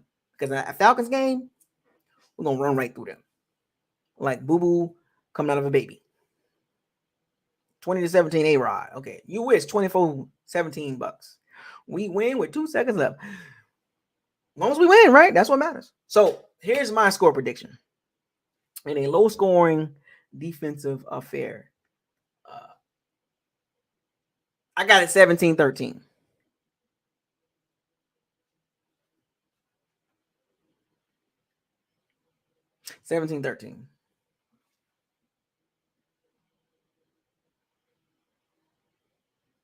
17-13. The Bucks shut down the Panthers running an attack, make them pass the ball. And they can't do that consistently. 17-13. In a tough, hard-nosed, blood, sweat, and tear game. There might be a couple injuries there too. Willie Galloway, 24-21 Bucks. You mean the Milwaukee Bucks? We not spelled with a K, man. Yeah. Who that for life? 20-13 Carolina. Need y'all to lose. Man, look, man. Can we put it? Can we put this Saints crap to the? But this is none. The Bucs got to win this game. I am so sick of these Saints fans, man. They keep convincing themselves that Dennis Allen and Andy Dalton is going to pull us through to the playoffs. They keep believing in that. They keep believing in the Andy Dalton Dennis Allen combination. I'm sick of them. Sick of this. Sick of them. I'm sick of them, man. I'm sick of them Saints fans. They just been delusional about Andy Dalton and Dennis Allen. Delusional. That is one of the most delusional fan bases this year. We already know the Cowboys is yearly delusional, but Saints fans this year, they've been super delusional.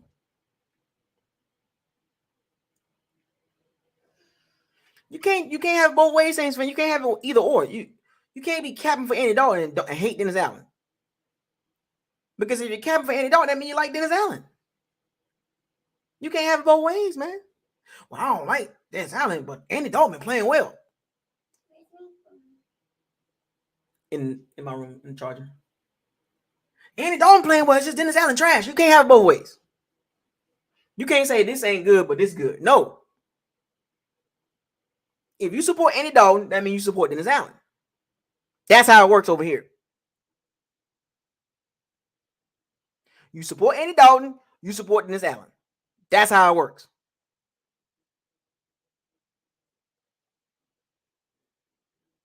There's no, well, I like him and I don't like him.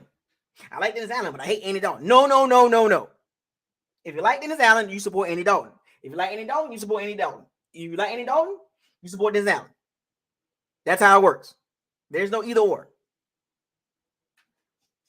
Anyway, 17-13, I got the Bucs winning, moving to 8-8, winning the division, eliminating the Saints. Thank God. Who would have ever thought that the Bucs will get into the playoffs at 9-8 after being 13-4? I didn't see this coming, to be honest with you. I didn't see this big of a drop-off. And will most likely face the Cowboys or the Eagles. If the Saints beat the Eagles and we beat the Panthers, it won't matter. But I would hate to see the Eagles lose out and end up being a 5th seed with a healthy Lane Johnson and a somewhat healthy Jalen Hurts in Tampa. I don't like our chances now. I want to see the Cowboys in the first round. At least we can get rid of Mike McCarthy by beating the Cowgirls. If the Panthers win, you got to eat Bojangles.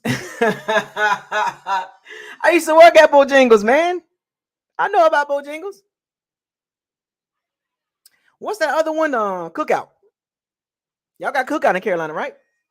Y'all got in Charlotte. Y'all got Cookout in Charlotte, right? Bojangles and Cookout. Y'all remember Cookout? You get a $10 or $12 and get you a couple burgers and some fries, and it's like Crystals. Remember Crystals? That's what Cookout remind me of. You got the milkshakes and slushies and soft drinks and the burgers and the hot dogs and chicken and all kind of stuff. That's what Cookout remind me of. Well, they got more stuff than Crystals.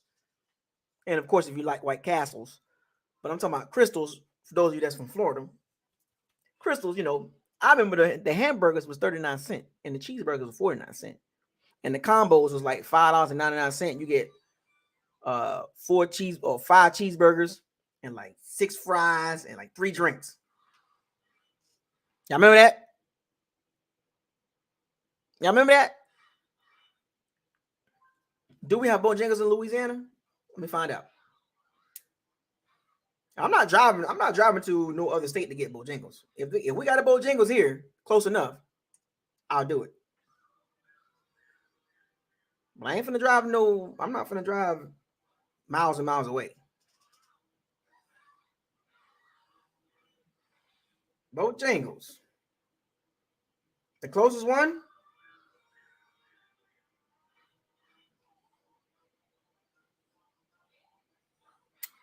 Dang, man. The closest one is 124 miles away.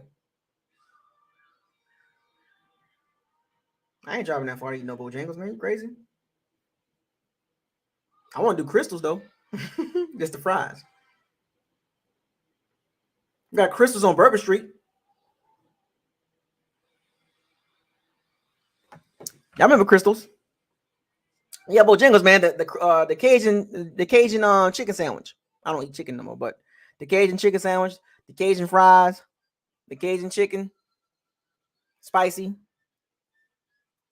I used to tear that the sweet tea or the Bojangles breakfast biscuits on point. Don't sleep on Bojangles breakfast biscuits, man. I used to make that stuff. I used to work the drive-through and make the breakfast at the same time, talking to people on the phone or on the headset. Welcome to Bojangles. May I take your order?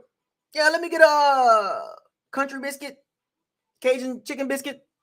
Let me get a ham and cheese biscuit. Okay. All right. 212. Pull up to the window. And while they pull up, I'm wrapping there. I got the stuff on the grill and anyway. Yeah, I got the Bucks winning. I'm taking y'all back to memory lane like I always do. I always do that for some reason. But yeah, if Bojangles was close, I would do it. I would do it. But it's not. So no deal. No deal. I'm not doing it. Shouts out to all the Pirates and Sea Bandits. Thank you for joining another episode of Buckles Locker. We are almost at the 2-hour mark. I'm about to cook some food for me and my little one. We had a long day today. Have fun. Sunday, folks, be there or be square. This live stream gonna be fun for all of us, whether it ends good or bad. And stay tuned. I'm going to pick out a winner. And if you want to win the fisherman's hat, the locker room, have a fisherman hat, a Bucks hat for you Bucks fans. If you want to have a chance to win that gift from me to you, send me an email or tweet me, or in the chat room, say you want to enter. Yeah, I want in, or I want the hat. I got some names already in the bucket. Exclusive Garvey, You Wish, Big Bucks, Arbery, Grislow, Jonathan Brutus, Brent O'Neill, George, Corey from Nashville, Dada, John McGee, Tobias, Zach, Mopar Buck, Eli, Annie Weezy, Ray P, and Damian. All your names are going into a bucket. And if you want to win that fisherman's hat, Bucks fisherman hat, I have an extra one. Tweet me, email me, firethecannons at 813gmail.com, or leave it in the chat. Oh, Sal? Okay. I'm writing these names down, by the way. It's a free hat. I'll pay for shipping, so if I pick your name, you win the hat. And if I pick your name, and I'm going to give you about 2 minutes to show up. It's all Bucks gear, man. Oh, you want to cross? Who that for life? You want to cross over? Oh, Rudolph, you? Okay, Rudolph, okay, got you. Rudolph Williams.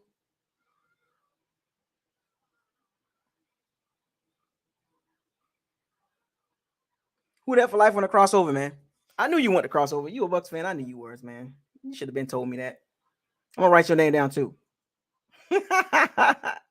Anyway, I'll see y'all Sunday. Like I said, leave your name in the chat room or send me an email. Firethecannons at 813gmail.com. Well, folks, the division is up for grabs Sunday. Don't get scared now. Shouts out to all the Pirates and Sea Bandits. Thank you for joining Buckles Locker. Subscribe, like, comment, share on all the videos. Make sure you hit the notification bell icon to notify you all new videos that's posted on this channel. With that being said, fire those cannons, seize the day, raise the flag. Hashtag no risky, no biscuit. Hashtag facts over feelings. Hashtag bombs away. Hashtag stay humble. Hashtag what does your eyes tell you? Hashtag probability versus possibility.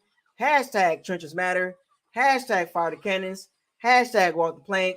Hashtag a new one. Why? Hashtag Super Bowl or bust. Period. Don't get mad at me. I don't play the game. I just talk about it. Deuces. Sunday.